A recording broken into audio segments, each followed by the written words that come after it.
ಪ್ರಪಂಚದ ಅತಿ ಶ್ರೀಮಂತ ದೇವರಿಗೆ ಒಡೆದ ಮಡಿಕೆಯಲ್ಲೇ ನೈವೇದ್ಯನ? ಹೌದು. ತಿರುಪತಿಯ ತಿಮ್ಮಪ್ಪನಿಗೆ ಲಕ್ಷಾಂತರ ಭಕ್ತಾದಿಗಳು ಪ್ರತಿದಿನ ಕೋಟ್ಯಾಂತರ ರೂಪಾಯಿ ಕಾಣಿಕೆ ನೀಡ್ತಾರೆ.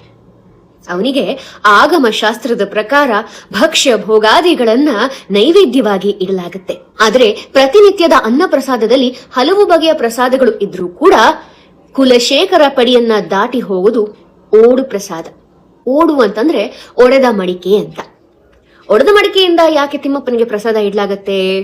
ತೊಂಡಮಾನ್ ಚಕ್ರವರ್ತಿ ವೆಂಕಟೇಶ್ವರನ ಪರಮ ಭಕ್ತ. ಕೆಲವು ಮೂಲಗಳ ಪ್ರಕಾರ ವೆಂಕಟೇಶ್ವರನಿಗೆ ಕಿರಿಯ ಮಾವ ಅಂತ ಕೂಡ ಹೇಳಲಾಗುತ್ತೆ. ವೆಂಕಟೇಶ್ವರನಿಗೆ ತನ್ನಗೆ ಮೀರಿದಂತಹ ಭಕ್ತಿಯನ್ನು ಕೊಡೋದಕ್ಕೆ ಬೇರೆ ಯಾರಿಗೂ ಸಾಧ್ಯ ಇಲ್ಲ ಅನ್ನುವಂತಹ ಭ್ರಮೆಯಲ್ಲಿರ್ತಾರೆ ತೊಂಡಮಾನ್ ಚಕ್ರವರ್ತಿ.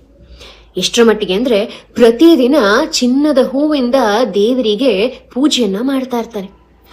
ಈ ಚಕ್ರವರ್ತಿ ಒಮ್ಮೆ ಹೋಗಿ ನೋಡಿದ್ರೆ ಸ್ವಾಮಿಯ ಪಾದದಲ್ಲಿ ಮಣ್ಣಿನ ಹೂವಿರುತ್ತೆ. ಇದಕ್ಕೇನು ಕಾರಣ ತಿಳ್ಕೊಂಬ ಅಂತ ಮಂತ್ರಿಗೆ ಕಳಿಸ್ತಾನೆ. ಆಗ ಗೊತ್ತಾಗತ್ತೆ, ಕುಮ್ಮರಿ ದಾಸಯ್ಯ ಅಂದ್ರೆ ಕುಂಬಾರ ದಾಸಯ್ಯ ಅನ್ನುವಂತಹ ಒಬ್ಬ ವ್ಯಕ್ತಿ ಮಣ್ಣಿನ ಮಡಿಕೆಯನ್ನ ಮಾಡಿ ಜೀವನ ಸಾಗಿಸ್ತಾ ಇರ್ತಾನೆ. ಅವನಿಗೆ ದೇವರಂದ್ರೆ ಅಷ್ಟು ಪ್ರೀತಿ ಇರುತ್ತೆ. ಹೀಗಾಗಿ ತನ್ನ ಕೆಲಸದಲ್ಲೇ ದೇವರನ್ನ ನೋಡುವಂತಹ ಅವನು ಮಣ್ಣಿಂದ ಹೂಗಳನ್ನ ಮಾಡಿ ದೇವರಿಗೆ ಅರ್ಪಿಸ್ತಾ ಇರ್ತಾನೆ.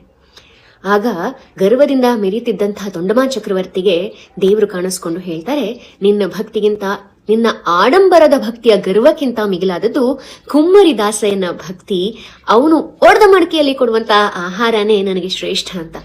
ಆಗ ಗರ್ವ ಭಂಗವಾಗಿ ತೊಂಡಮಾನ್ ಚಕ್ರವರ್ತಿ ಅವತ್ತಿಂದ ದೇವರಿಗೆ ಓಡು ಪ್ರಸಾದವನ್ನ ಇಡಬೇಕು ಅನ್ನುವಂತಹ ಆಜ್ಞೆಯನ್ನ ಮಾಡ್ತಾನೆ. ಹೀಗಾಗಿನೇ ಇವತ್ತಿಗೂ ಕೂಡ ಒಂದು ಮಡಿಕೆಯ ಮೇಲ್ಭಾಗವನ್ನ ಒಡೆದು ಆ ಒಂದು ಕತ್ತಿನ ಭಾಗ ಏನಿರುತ್ತೆ ಅದನ್ನ ಮಡಿಕೆಯ ಅಡಿಭಾಗದಲ್ಲಿ ಸ್ಟ್ಯಾಂಡ್ ತರ ಇಟ್ಟು ಆ ಒಡೆದಿರುವಂತಹ ಪಾತ್ರೆಯಲ್ಲಿ ದೇವರಿಗೆ ಅನ್ನ ಪ್ರಸಾದ ಇಟ್ಟು ರಾಜಶೇಖರ ಪಡಿಯ ಮೂಲಕ ದೇವರ ಮುಂದೆ ಅದನ್ನ ನೈವೇದ್ಯವಾಗಿ ಅರ್ಪಿಸಲಾಗತ್ತೆ. ಅದಕ್ಕೆ ಹೇಳೋದು, ಭಕ್ತಿ ಆಡಂಬರ ಆಗೋ ಅಗತ್ಯ ಇಲ್ಲ. ಮನಸ್ಸಿಂದ ಒಂದು ತುಳಸಿ ದಳವನ್ನು ಕೊಟ್ಟರು ಕೂಡ ಆ ಪರಮಾತ್ಮ ಪ್ರೀತಿಯಿಂದ ಸ್ವೀಕರಿಸ್ತಾನೆ.